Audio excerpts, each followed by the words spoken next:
মাজারে যদি একটা টাকা কেউ দেয় তার ইমান শেষ। কেন? মাজার আল্লাহ কিন্তু খায় না। তো মাজারে মানুষ টাকা কি জন্য দেয়? দুইটা কারণ। কবরে কেন টাকা দিব?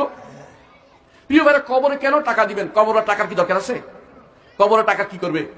টাকা তো দিবেন এতিমখানায়, টাকা দিবেন মাদ্রাসায়, টাকা দিবেন বিভিন্ন দিন ধর্মীয় প্রতিষ্ঠানে, টাকা ওই এই হাসপাতালে দিবেন, গরিবের খাওয়াবেন, টাকা দিবেন গরিবের ভাত খাইয়ে দিবেন, রাতের বেলা অনেকে খাওয়ার পায় না, তাকে দিয়ে রাতের অন্ধকারে খাওয়াবেন।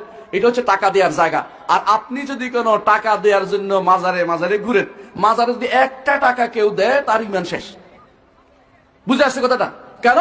মাজার আল্লাহ কিন্তু খায় না। তো মাজারে মানুষ টাকা কি জন্য দেয়? দুইটা কারণ। এক নম্বর হচ্ছে মাজারে দিলে আল্লাহ খুশি হবে, এটা তো। আরেকটা কারণ, মাজারে দিলে আমার এই গাড়িটা উল্টি যাইবে না। বুঝছেন তো? আপনাদের দেশে মনে করেন গাড়ি স্ট্যান্ড 10 টাকা দিয়ে আস সানসিরি, মাজারের মধ্যে তো গাড়িটা